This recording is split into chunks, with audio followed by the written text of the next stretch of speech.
नमस्कार स्टूडेंट्स, मैं डॉक्टर मीनाक्षी नेगी, राजनीति विज्ञान विभाग, PNG PG college Ramnagar Nainital से। आज हम अध्ययन करेंगे अधिनायकवाद अर्थात टोटलिटेरियनिज्म का। इसे डिक्टेटरशिप भी कहा जाता है या तानाशाही शासन का हम इसे नाम देते हैं। जब कोई सेनाधिकारी विद्यमान नियमों की अनदेखी करता है और अपनी मनमानी करते हुए संपूर्ण शासन की बागडोर अपने हाथ में ले लेता है, इसे ही अधिनायकवाद कहा जाता है। अर्थात एक व्यक्ति का शासन जिसने शासन को बलपूर्वक प्राप्त कर लिया हो। यह शासन प्रणाली ना तो उत्तराधिकार पर आधारित है और ना ही जनतंत्र पर, क्योंकि जनतंत्र जो होता है वो जनता का, जनता द्वारा और जनता के लिए शासन होता है। तो जब हम देखते हैं कि अधिनायकवाद स्थापित हो गया है या तानाशाही चल रही है, तो उस समय लोगों के अधिकारों की, उनकी स्वतंत्रताओं की बातों की अनदेखी की जाती है। इस शासन प्रणाली में उस एक व्यक्ति को पूर्ण संप्रभुता प्राप्त होती है जो अधिनायक बन बैठा है, जो तानाशाह बन बैठा है।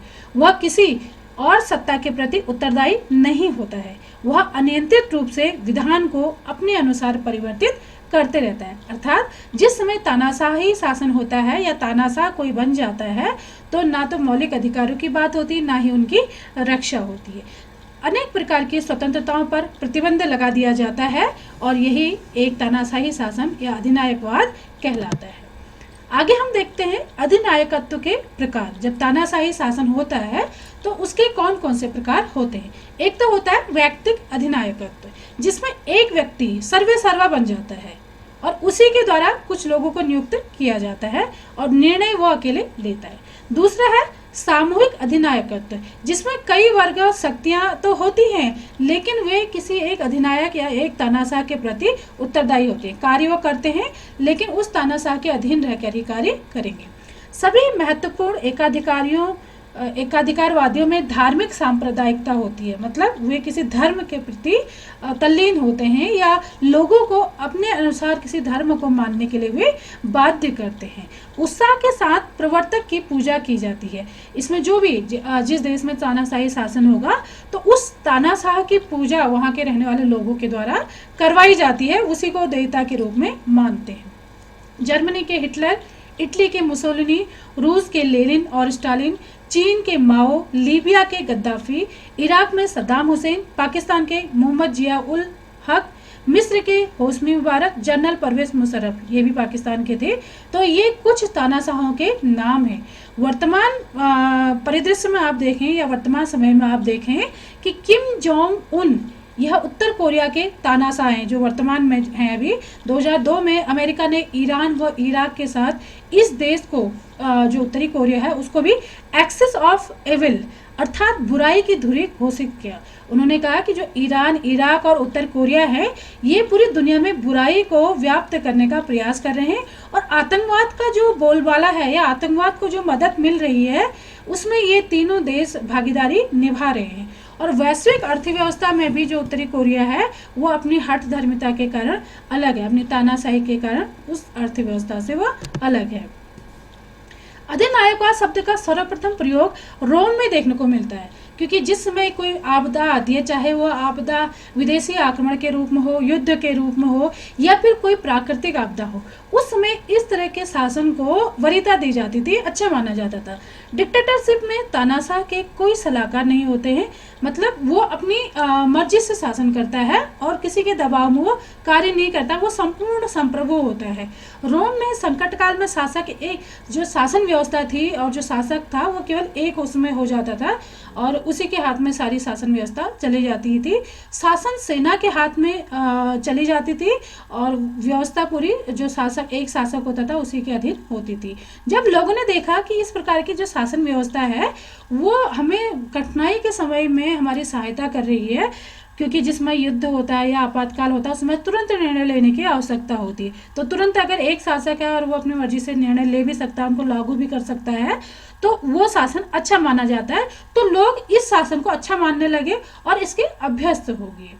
युद्ध से जो देश प्रभावित हो रहे थे वे इस प्रकार के लौह पुरुष के आकांक्षी हो गए जो अपनी वीरता व निर्णय से उनकी रक्षा करे और उनका मत लिए बिना ही देश की रक्षा करे, क्योंकि तत्काल निर्णय की आप देखोगे कि आपको जनरल सी लाइफ में आप देखेंगे अपने कि अगर कोई आपके ऊपर हमला कर रहा है तो तुरंत बिना किसी से पूछे आप तुरंत कुछ एक्शन लेंगे, तो तभी आप अपने जीवन की रक्षा कर सकते हैं। जब तक आप अपने माता पिता से अपने या किसी और से या पुलिस वाले से पूछेंगे तो हो सकता है तब तक आप अपने प्राण गंवा चुके होंगे। तो ऐसे ही स्थिति युद्ध के समय में देखी जाती थी, और युद्ध के समय जब शासकों द्वारा महत्वपूर्ण निर्णय लिए जाते थे तो लोग इसको अच्छा मानने लगे।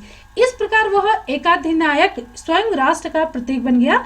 अधिनायकवादी शासन प्रणाली का उदय किसी विपदा से हुआ, और अधिनायक उस तरह की परिस्थितियों को बनाए रखता है जनतंत्र के विपरीत इसका अस्तित्व है। जैसे कोई विपदा आ गई, कोई युद्ध हो गया, तो उस समय इस शासन को अपनाया गया, लेकिन जब जो डिक्टेटर है, जो तानाशाह है, वो क्या करेगा, कुछ ऐसी परिस्थितियां बना देगा कि आगे भी लोग इसके खिलाफ आवाज न उठाएं और इस तानाशाही को स्वीकार करते रहे, और लंबे समय तक, कई वर्षों तक इस तरह के शासन को चलाए रखता है वो।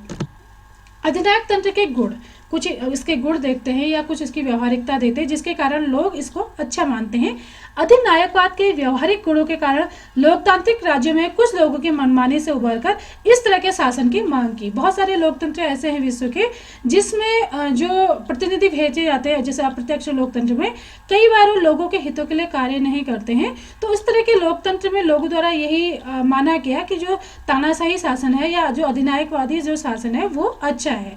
जिस देश में अव्यवस्था, असंतोष, निराशा और अभाव देखा जाता है, मतलब अस्थिरता रहती है, देश विकास की ओर नहीं मोड़ रहा होता है, कई तरह की उसमें कानूनी जो स्थितियां हैं वो पेचीदा है या बहुत व्यभिचार है, कानून व्यवस्था सही से लागू नहीं हुई है, तो उस तरह की स्थिति में भी लोगों द्वारा ये मांग की जाती है, ये आशा रखी जाती है कि ये जो देश का शासन है वो उसको एक व्यक्ति चलाए और वो अधिनायक बनकर एक अच्छा युग पुरुष बनकर हमारे अधिकारों की या हमारे लिए कार्य करे।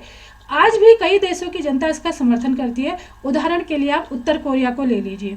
सारी शक्ति एक व्यक्ति के हाथ में होती है, इसलिए शासन कुशलता से चलता है, क्योंकि जो कानून या नियम बनाए जाते हैं उनको लागू करना या उनको बदलना, तो ये कार्य केवल एक ही व्यक्ति के द्वारा किया जाता है और इसमें ज़्यादा देरी नहीं लगती, और इसलिए यह शासन अच्छा माना जाता है जो पूरे देश के लिए एक तरह के नियम और कानूनों की व्यवस्था करता है।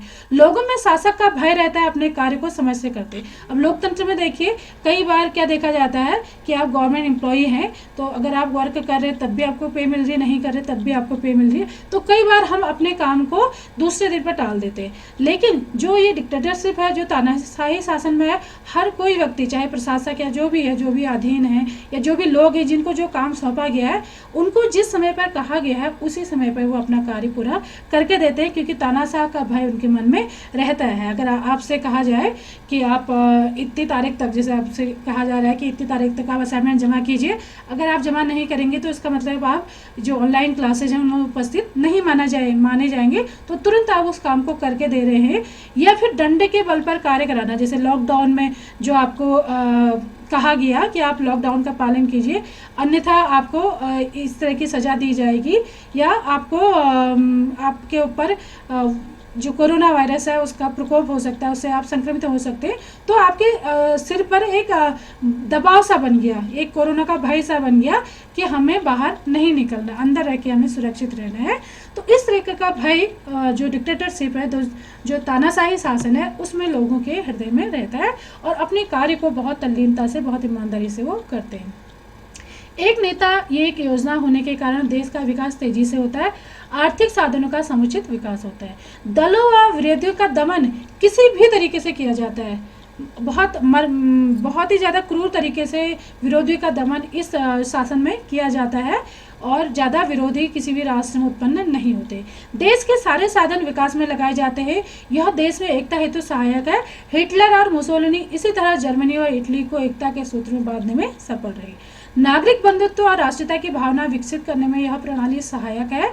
एक राष्ट्र और एक झंडे के प्रति दृढ़ भावना, दृढ़ विश्वास, इतने समर्पित होते हैं यहाँ के लोग, जहाँ पे तानाशाही शासन होता है, कि प्राणों की बलि देने के लिए भी तत्पर होते हैं, क्योंकि बहुत सारी जो स्वतंत्रताएं हैं या बहुत सारी जो उनके अधिकारों को जागरूक करने वाले जो संचार माध्यम वगैरह होते हैं, वे यहाँ पे स्वतंत्र नहीं होते, इसलिए बहुत ज़्यादा सूचना इनके पास नहीं पहुँच पाती, तो ये अपने देश के प्रति ही ज़्यादा समर्पित होते हैं। संकट काल में यह व्यवस्था बहुत अच्छी मानी जाती है। अगर किसी देश के ऊपर कोई दुश्मन देश का हमला हो जाए तो उस समय तुरंत निर्णय लेने की आवश्यकता होती है। अगर एक व्यक्ति के हाथ में देश का शासन है, पूरी संपूर्ण सरकार है, तो डिक्टेटरशिप है, तो तुरंत निर्णय लेगा अपने देश को बचाने के लिए। तो उस समय के लिए यह शासन व्यवस्था अच्छी मानी जाती है। जैसे भारत में भी है, आपातकाल के समय जो केंद्रीय हाथों में शासन चले जाता है, तो इसी तरीके से आप देखते हैं। लेकिन ये जो भारत में आपातकाल की व्यवस्था वो पॉजिटिव इसमें है, जबकि जो तानाशाही है ये नेगेटिव, नकारात्मक रूप में हम इसको देखते हैं।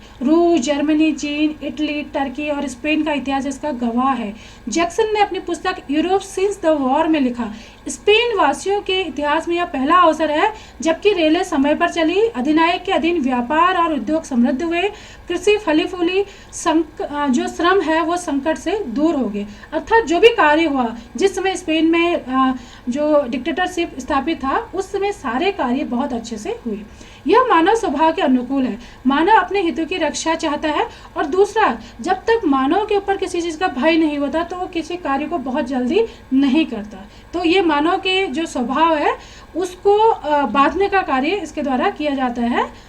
विकासशील राज्यों के लिए यह बहुत उपयोगी है, क्योंकि विकासशील समाज में आप देखेंगे कि जो प्रशासनिक जो ढांचा है या जो हमारा लोकतांत्रिक जो ढांचा है, इसमें बहुत ज़्यादा स्वतंत्रता होती है, और इसमें बहुत सारे बुराइयां प्रशासनिक व्यवस्था में विद्यमान रहती हैं। जैसे कि कुछ काम करना है तो उसके लिए घूस देना या और तरीके के जो उपहार देना, तो इस तरह की प्रणाली है। तो ये तानाशाही शासन में इसको बंद किया जाता है, इस पर रोक होती है। अधिनायकवाद के दोष, अब इतने गुण होने के बावजूद भी इसमें कुछ दोष हैं। अनेक गुणों के होने के बाद भी एक लंबे समय तक इस प्रणाली को अच्छा नहीं कहा जा सकता। कुछ समय के लिए सही है, अगर कुछ विविधता आ रही है, युद्ध की स्थिति होगी, तो जब तक वो उससे हम निपटते नहीं तब तक के लिए सही है। लेकिन बहुत लंबे समय तक अगर यह लागू होता है तो कहीं ना कहीं ये लोगों के जीवन को रोक देता है। व्यक्ति को किसी भी प्रकार की स्वतंत्रता नहीं होती, विचार अभिव्यक्ति की स्वतंत्रता नहीं होती। तो जो लोग हैं, जो नागरिक हैं, वो अपने आप को गुलामों की तरह जीवन व्यतीत करते हुए पाते हैं। इस शासन व्यवस्था में अत्याचार का बहुत अधिक बोलबाला होता है, स्वतंत्रता का हनन होता है, अधिकारों का कोई इसमें स्थान नहीं होता है, विरोधियों का सफाया किसी भी तरीके से किया जा सकता है। देश हित की कोई बात अगर की भी जाए, लेकिन तानाशाह उसके संतुष्ट नहीं है उससे, तो उसको ठुकरा दिया जाता है।